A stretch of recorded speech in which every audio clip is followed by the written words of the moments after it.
Hi guys, this is Talk About Cancer on Thursday. This is week 9. So where we left off last week was 2016, going well. All the scans and everything else working out really, really well. Regular checkups, 3 monthly checkups, having my bloods done and going in to see the consultant. So we finished off on 2016. Okay. Going in now to 2017. 2017 was a little bit sad for me and the family because we lost JD, the Jack Russell, which is anyone that has any pets, is that's traumatic, isn't it? With everything else going on, the poor little fella, he gave up his little fight with all his illnesses, and he passed away. So moving forward now into 2018, it was going well, getting things back to normal. Training was really, really going well, getting fitter and fitter and fitter, which I was really, really enjoying. Working was going well, everything was going brilliant, and checks were going. So coming to 2018 and I had a full body scan. So I had a big check over of the whole body, what was going on. Okay, sorted everything else out, then waiting for the scan results, going in to see the consultant. Went in to see the consultant and there we go. There she says, right, all is good, Joe. So all you need to do now is literally stop all the chemo tablets, but you've got to keep on with the Creon and everything else. You're good to go. We will go, you don't need to do it anymore, you're in remission. So, oh my God, that's absolutely awesome. So excited. In another way, so excited, but she says, then you're going to go into yearly checks, so you don't have to come and see us now for a year. And then I had a little thought, hang on a minute, I'm not going to have any checkups or anything else. That's a little bit scary, isn't it? But we went with it. Okay, it's all good. So 2018 plodded along, no checks or anything else, working was going well, enjoying life. So coming up to the scan now, cutting the story a little bit shorter, and coming into 2019. So in March, this was March 2018, I had my scan and they said to stop all chemotherapy tablets and carry on with a normal life. You're good to go. We'll see you in a year's time. So it came round to literally a year later, March 2019, going to have my scan, and because I haven't had a scan for a while, I was even more impatient than normal and just thinking, oh my God, hurry up, can't result. So when I went in, it was literally 2 weeks to my consultant's appointment. But as it happens, after about 3 days after my scan, I was in Southampton. So me being the cheeky person I am, went straight in to the hospital, went into C3 and bumped into one of my consultants and one of the oncology nurses, Vicky and Lou. Both of them were there, and Nikki, my consultant. And so she says, what are you doing here, Joe? It's not your appointment. I said, I know. You're getting nervous about your scan, aren't you? We haven't even looked at them yet. Give me a couple of minutes. So I said, okay. I was thinking, oh God, she's going to send me away. No, come on, we've got time. And pop me in. They are fantastic there, aren't they? How cheeky was I? Just going in there when they were busy, clearly busy. Anyway, went in. Let's have a seat. How you going? How's your fitness? Keeping on well? What you up to? What you doing? Oh, great. It's really chuffed a bit. She says, okay, we get your results. And they put the results up on the screen. The consultant had a look, and I was chatting to the nurses, and they were saying to me, it's all in the office. And they said, oh,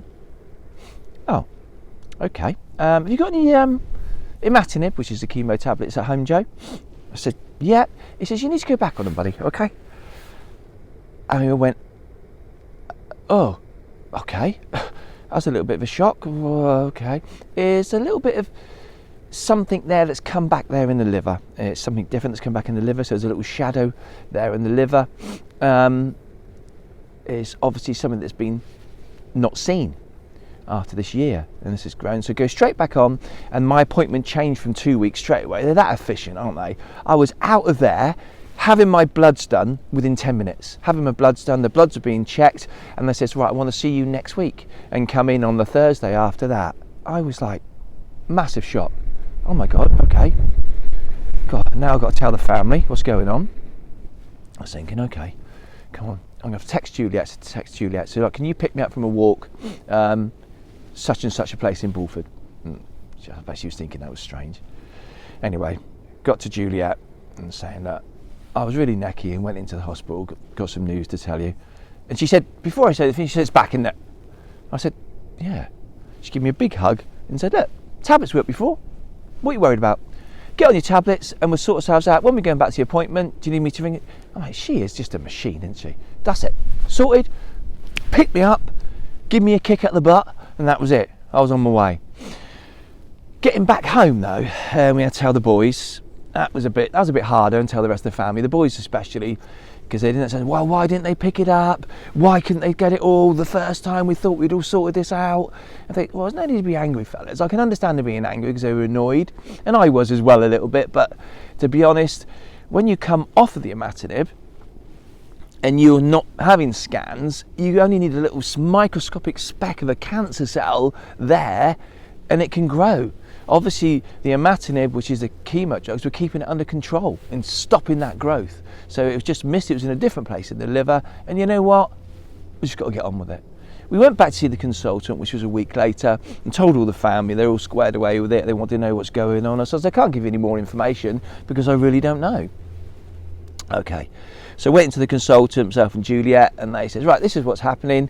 You're going to come back in for a scan in 3 months' time from this point because you're on the imatinib. Let's give the imatinib time to work, and then we'll work from there. You are now going to be kept on a short rope, as you could say. You won't be going in for a year or anything else. You're on this for life. And there's been many cases where people are on this for life and have a good solid life and get on with it. I wasn't feeling sorry for myself. I think everyone else was a little bit shocked it had come back again, but lots of people do. The only person that wasn't shocked was Juliet. She just takes everything in her stride. She is absolute machine. Anyway, we got back home, explained what was going on. Obviously, I was nervous waiting for that next scan. Life was going on as normal. I was on the imatinib. I was back to, it felt like square one in many places, but I clearly wasn't. And I wasn't feeling sorry for myself, but I must admit I had to give myself a few kicks up the backside to keep me going again and keep me pushing forwards. The motto has been to always keep pushing and don't ever give up, but sometimes you give yourself a little bit of a knock and you need to pick yourself up, you know, and have the family and a strong base around you, and that makes such a difference.